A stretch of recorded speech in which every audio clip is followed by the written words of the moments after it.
Casey. Hi, I'm Ashley. And we did our project on a pirouette, which can be described as one or more rotations done on one foot.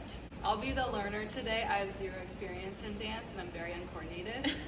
And I'm going to be the instructor, and I've been dancing for about 15 years. The first critical feature that we used was keeping a neutral spine with the pelvis tucked under. This looks like having a straight back from the shoulders through the butt. The cue we used for this was tuck your tail / tuck your butt.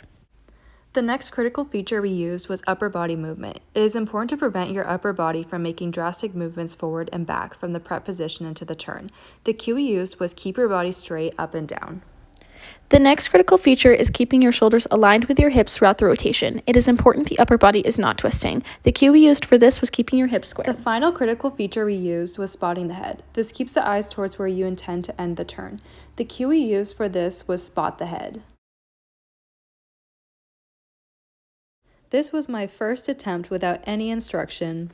From the first attempt, a positive that we found was that she was able to get around, but the negative that we found was there wasn't a lot of technique and she didn't have a lot of prep work. So here we can see her applying the prep work.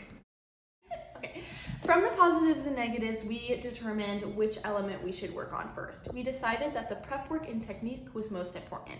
So the three elements that we worked on first were pelvic tilt and whether the back and spine was straight from the shoulders all the way down to the butt, forward and backward leaning motion from the prep to the passe position, and if the person was successfully leaning one way or the other. And then the third thing was making sure that the shoulders and hips were aligned with each other.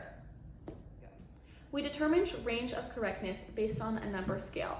1 being that there was error, 0 being that there was no error. What this would look like is if there was forward and leaning backward movement, we would determine that as a 1, meaning that there was error, and if there wasn't any movement like that, then that was a 0. And we did the same for all 3 critical features. For the intervention, Casey used both verbal cueing and also hands-on method.